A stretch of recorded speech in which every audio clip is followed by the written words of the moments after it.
Մերոնք կետայեմ կայքի եթերում ես շարունակում եմ։ Մերոնք շարքը բարևձեզ։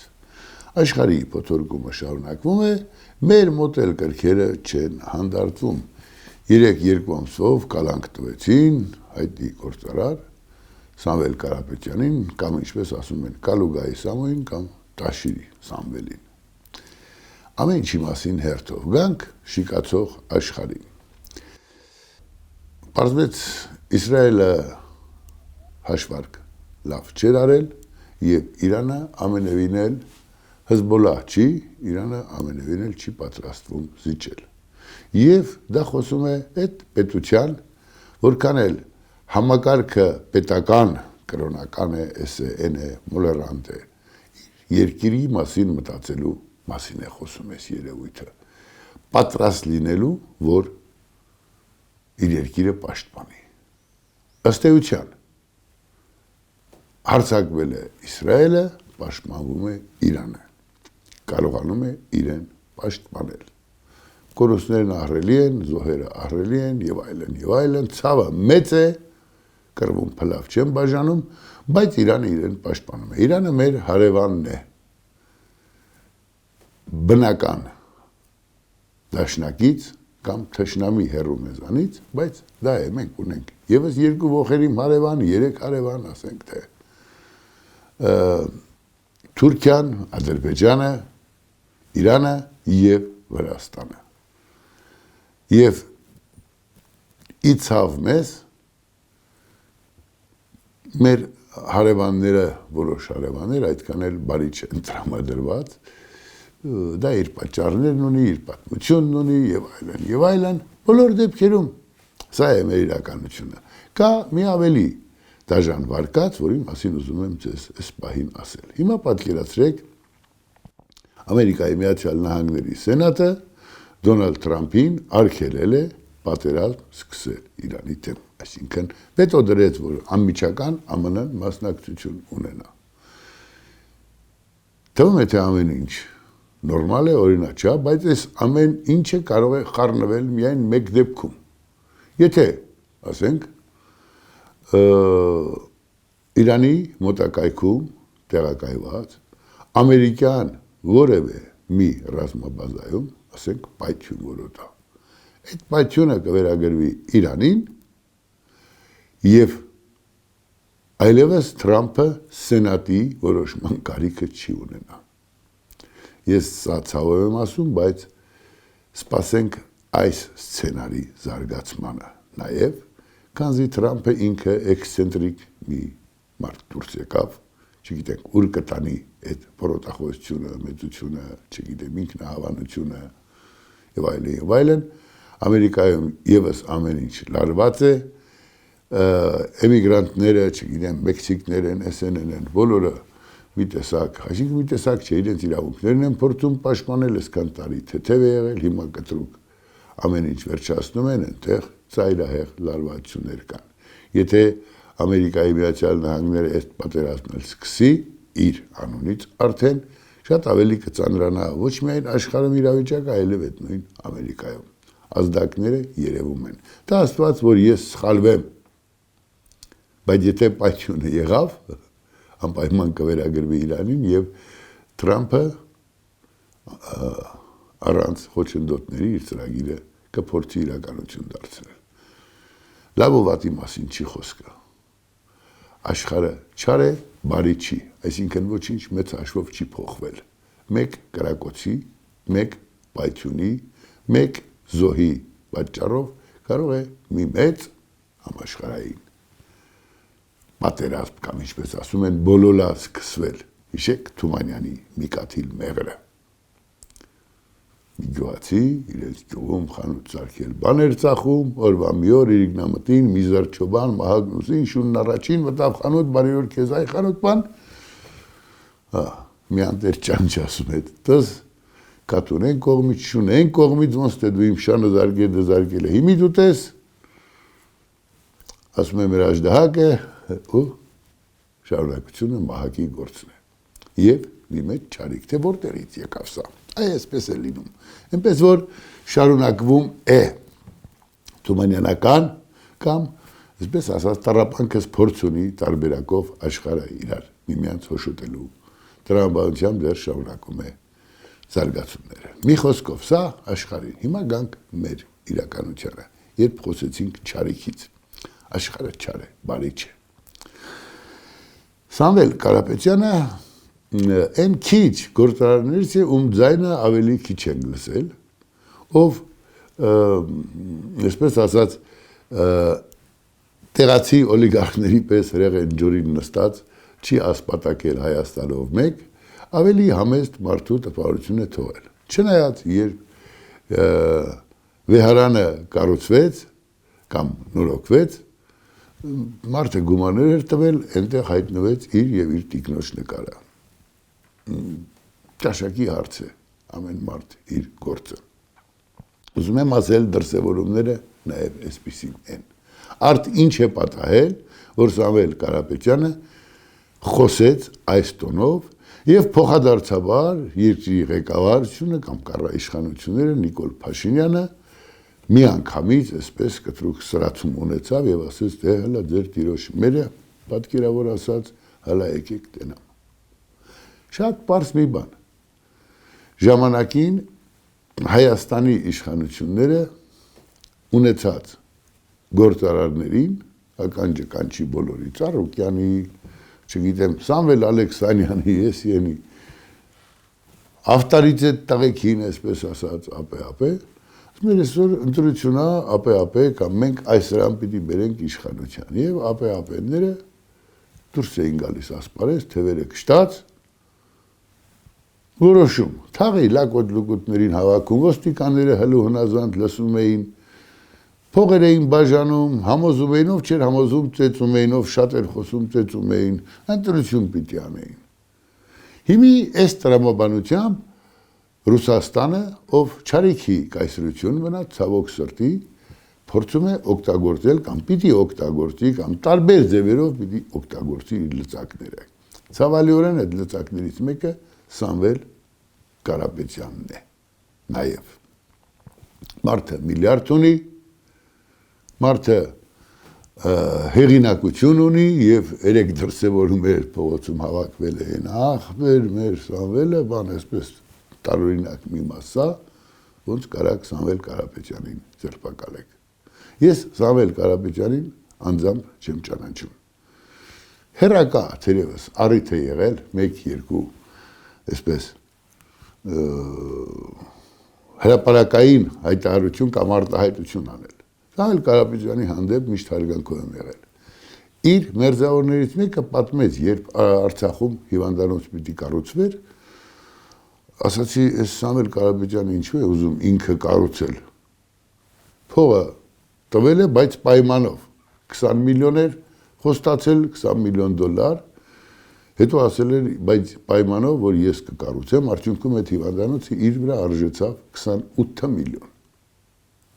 Սա ես ձեզ մասնավոր ինֆորմացիա եմ ասում։ Ինչու այդպես արեց, երբ հարցրեցի իր մտերիմն ասաց, մտերիմ կամ իմացող մարդ էր, այսպես ասեմ, ասաց հասկանում ես, սրանց որ փող ես տալիս խոսքը Սերժի ու Ռոբի իշխանության դեր վերաբերում։ Ասենք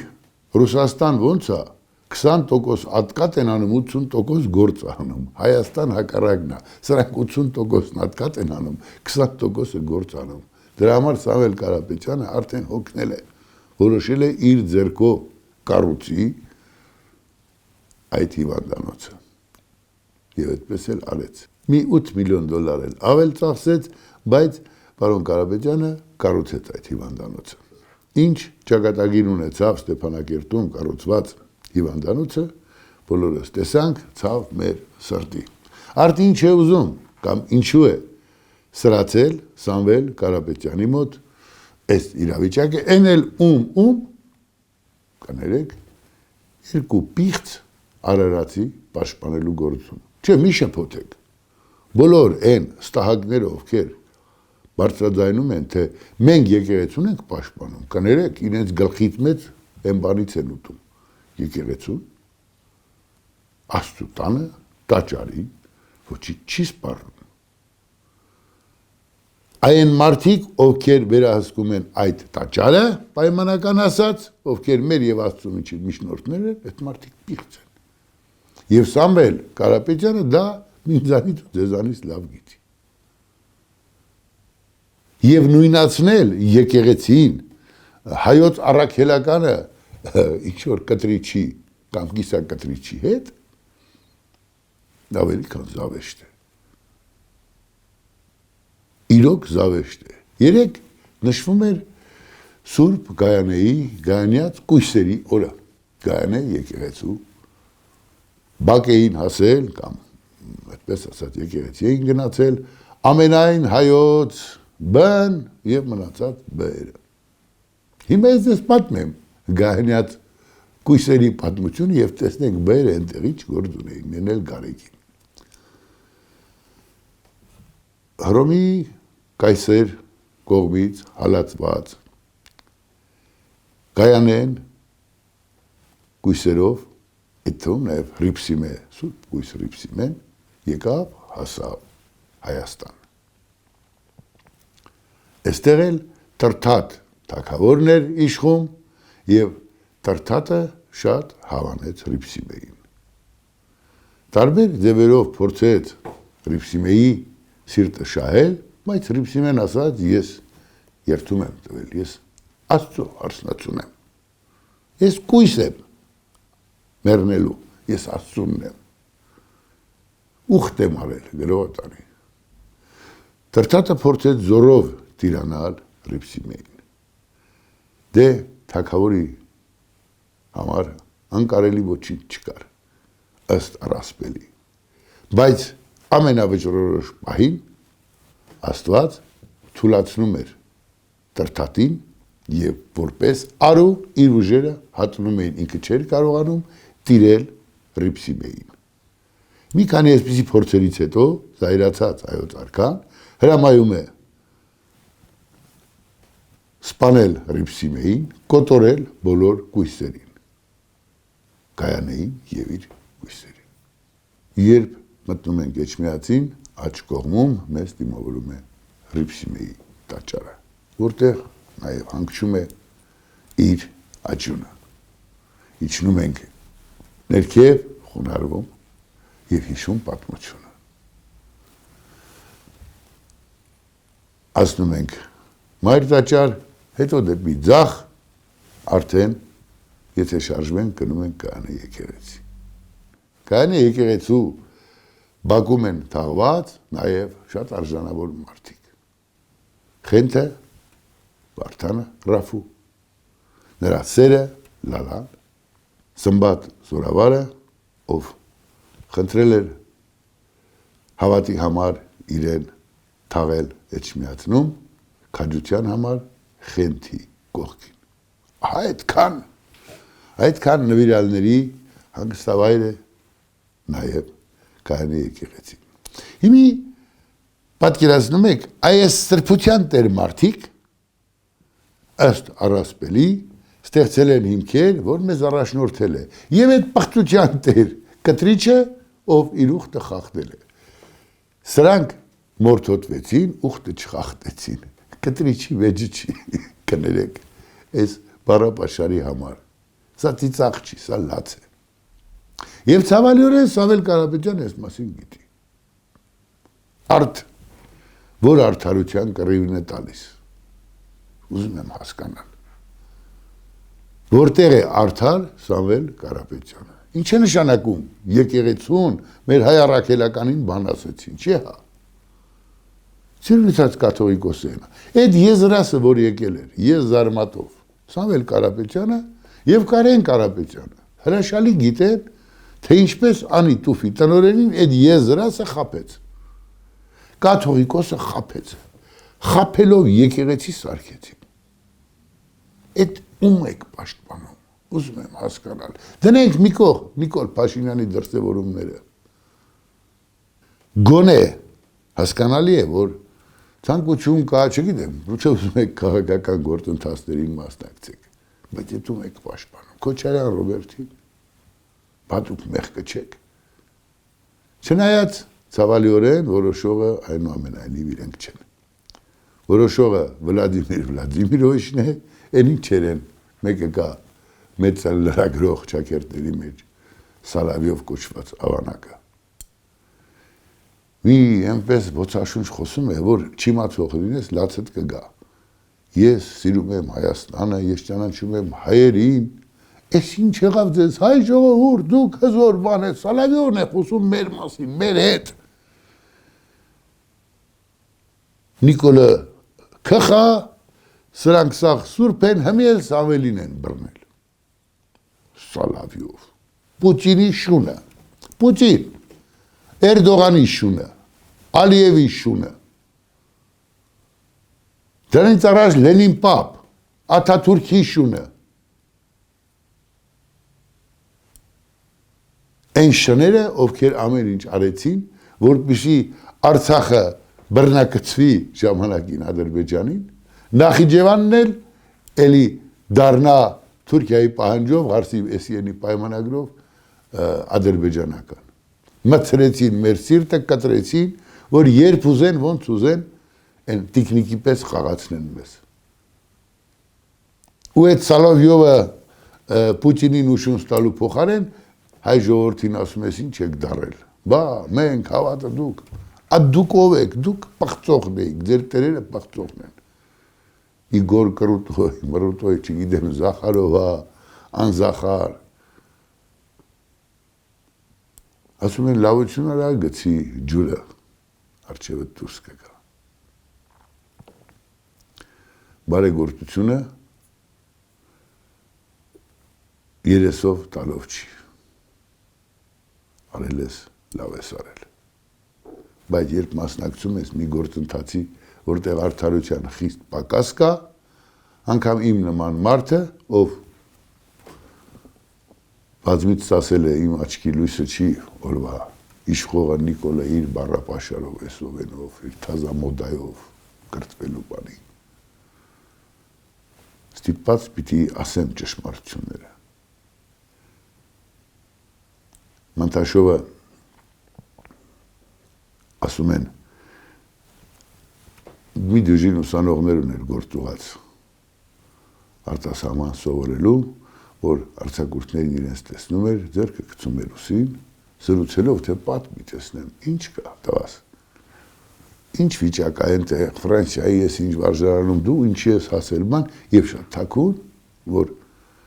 կողքինները չտեսնեն, ուսանողները չզգա, մեկ ոսկի էր գցում գրպանը, որ բարեգործության արժեքը չկորչի։ Հիմա ես կոչ եմ անում Սամվել Կարապետյանին, ում էլի եմ ասում ածան չեմ ճանաչում, բայց իր արած գործերը այնուամենայնիվ արժեք ունեն, այդ արժեքին աշխատեք ձեռք չտալ։ Ես չգիտեմ Վլադիմիր Պուտինը ինչ է ուզում, հաստատ Հայաստանի լավը չի ուզում։ Քոչարյան Ռոբերտի նման եւ Սերժիկ Սարգսյանի եւ ձեր սատարող եկած դաշնակցական պարագլուխ գեղամիկների բանի ձեռամբ մենք այսօր հայտնվել ենք շատ ավելի ծանր վիճակում։ Հանգիստ թողեք Հայաստանը։ Եթե չեք կարող օգնել, վնասել մի տվեք։ Ես պահին ձեր արածը այնուամենայնիվ օգուտ չի։ Կարծում եմ նաև, որ այս կալանքի իմաստը, չգիտեմ ինչ էր, էդ էլ Նիկոլ Փաշինյանի հերթական դրսևորումն է։ Ձերբակալելը մոդայիկ է, ուղղակի կրթվելը մոդայիկ է, Նիկոլ Փաշինյանի խորհուրդ կտամ գրել ավինյանական քերականությամբ, միասին կրթվելը մոդայիկ է, մի անջատեք, ոչ մի բան բառակապակցություններ չկան, այլևս հայերենում, տենց ինչ-որ մարդիկ իշի պես գրում են, դա դարձել է պետական քաղաքականություն։ Ձերբակալելը մոդայիկ է, չգիտեմ, շատախոսելը մոդայիկ է, անկապ ոգևորվելը մոդայիկ է եւ այսպես շարունակ։ Իդեպ օրը նաեւ խորհուրդ ունի ինձ համար։ Այդ խորհրդով ուզում եմ կիսվել ձեզ հետ, ուզում եմ ընդհանրացնել։ 92 թվականի այսօրը, հունիսի 19-ին, թյուրիմացաբար, սխալմամբ, իմ փոխարեն, մեր տուն վերել էին իմ ընկերոջ անգլուխ աճյունը, կամ ուղարկել էին մեր տուն այդ աճյունը, իմ անվամբ, որ ես զոհվել էի, Սև թուղթն էլ հետը։ Զոհվողը Լեննականի կամ Գյումրու ջոկատի հրամանատար Արտավազդ Ալիխանյանն էր։ Տարիներ անց մի օր Սպիտակ քաղաքում նկարահանումներ էի անում եւ մշակույթի բաժնի վարիչը ասաց, այսօր ձեր համար կարևոր օր է հենց այս օրը։ Ասացի, դու ինչ գիտես, ասաց, Արտոյի աղջիկը իմ հարսն է։ Ծնկներս թուլացան։ Ասաց, արի գնանք մեր տուն, ասի, չեմ կարող։ Ինչու հիշեցի։ Ես էլ այս ժամանակաշրջանը գրեթե եռաբլուր չեմ գնում, չեմ կարող։ Բայց վստահաբար ասում եմ, մեր արժանապատվության կռիվը տալու ենք։ Երբեք չընկճվեք, երբեք, ամեն ինչ լավ է լինելու։